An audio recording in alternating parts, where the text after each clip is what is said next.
اس نہج پہ ہم آ گئے ہیں. لیکن قربان جائیں وہ صحابہ والے بیت کا وہ خوبصورت دور تھا. اس دور میں کیا انہیں ضرورت نہیں تھی، کہ ان کی حاجتیں نہیں تھیں، کیا دنیا ان کو محبوب مرغوب نہیں تھی؟ تھا سارا کچھ. لیکن قربان جائے اللہ اس کے رسول کی محبت سب سے آگے تھی، اور خدمت خلق میں وہ سب سے آگے نکلتے تھے. آج اس وقت ہمیں بھی ضرورت ہے کہ ہم بھی خدمت خلق میں آگے نکلیں. آج ہمارے حالات نہایت ناساز ہیں. ایسے حالات اگر پردہ اٹھائیں نا، ڈھکی چھپی بات آپ سے بھی نہیں، آپ بھی اس ماحول میں ہیں، آپ بھی دیکھتے ہیں. لیکن اگر آپ بنظر غور دیکھیں گے نا تو آپ کی روح تڑپیں گی.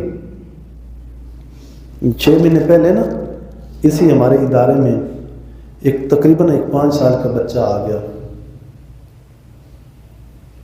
یہ واقعہ مجھے بڑا رلاتا ہے. یہ 6 مہینے پہلے درس میں ایک بچہ آیا، بمشکل 5 سال 6 سال عمر ہو گئی اس کی. تو میں نے اس بچے کو نا ایک دن بھی دیکھا، دوسرے دن، تیسرے دن. میں نے تیسرے دن سے پکڑا، میں نے کہا تو کہاں سے آیا ہے؟ تو اس بچے نے مجھے کہا جی پول سے آیا ہوں. میں نے کہا یہ وہاں کی سے؟ نہیں جی پول سے آ گیا. میں نے کہا کوڑ سے؟ وہاں بھی نہر کی پول ہے نا. تو وہ خاموش. میں نے کہا یہ کہاں سے آیا ہو؟ میں نے بڑی پوچھ کر سارے ساتھیوں سے بھی پوچھا، استادوں سے بھی پوچھا. اس نے کہ ایک استاد صاحب کہنے لگے بس ایک بی بی آئی تھی وہ چور کے اس کو چلی گئی. میں نے ایک بندے کے ذمہ لگایا کہ جاؤ اس کا پتہ کرو. دائیں بائیں آگے پیچھے پنڈوں سے پتہ کرتا کرتا اصل اس کے گھر تک پہنچ گیا. اس نے جا کے ساتھی نے اس کی ماں سے میری بات کروائی. اس کی ماں نے جب بات کی نا تو میں نے کہا بی بی اتنا چھوٹا بچہ ہے، اتنا بچہ چھوٹا تو ہم رکھتے ہی نہیں. کم از کم 5 پاس بچہ ہو جس کو کچھ سمجھ آئے، جس کو کچھ طریقہ سلیقہ اپنا سنبھالنے کا ہو. تو بڑا چھوٹا بچہ ہے، سارے درس میں سب سے چھوٹا بچہ یہ کم سے کم بچہ ہے.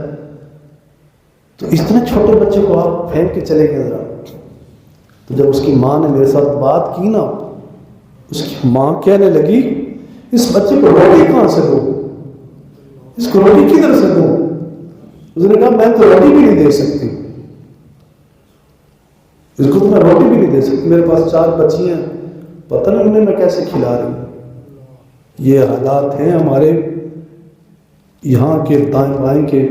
اور ہم اتنے بے خبر ہیں، ہم اتنے بے خبر ہیں کہ ہمیں خبر ہی نہیں ہے کہ بچوں کو ایک وقت کا کھانا بھی مشکل ہے. کہ ایسے گھر بھی ہیں، ایسے گھر بھی ہیں. تو ایسے گھروں کی خبر لیں، اتنے انجان نہ ہوں.